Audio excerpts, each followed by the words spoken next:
පුංචි බණ්ඩා. පුංචි බණ්ඩා. ඉන්නන්නේ.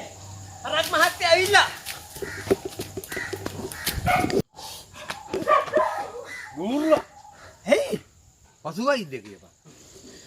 ඔය කොහෙද යන්නේ? මං ගිහින් ගෙනෙයිද හාමිට මේ පසුවයිද ඇවිල්ලා කියලා. මේ හිතපිය. ඔබ මොකටද එන්න කිව්වේ? අපේ වැස්සේ අවුරුදු ගාණක් එනවා. පැටවු දැම්මෙම නෑනේ. ඊපස්සේ මං ගාම්සේක මහත්තයාට කිව්වා. ගාම්සේක මහත්තයා කිව්වා මේ හරක් දුස්තක මහත්තයා හරක් කියන්න බෑ යකෝ. පසු වෛද්‍යවරයාට කියන්න කියලා කිව්වා. එයා කොහොම හරි මේක කරලා දෙයි කියලා කිව්වා. යමන්කෝ බලන්න එන. කොස් කරාද? කොස් නෙමෙයි මට ඒකේ මස් කරන්න හිතලා තියෙන්නේ. දාන්නෙම නෑ පැටවු. හරක්ට දැම්මද? හරක් යන මහත්තයා ගමේ ඉන්න හැම හරක් එක්කම ඕකේ ගිහිල්ලා තියෙනවා. එකක් නෑනේ දාන්න. යන්කෝ වෙන්න. දැන් ඒකි කෝ? මහත්තයා දෙනවයි කියපු හින්දා මං ඒකිව නාවලා කරලා අන්න ගහට බැඳලා තිබ්බා.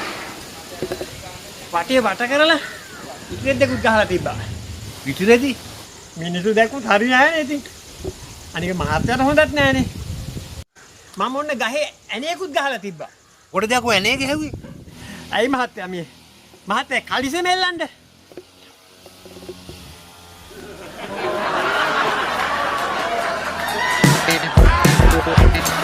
Thank you.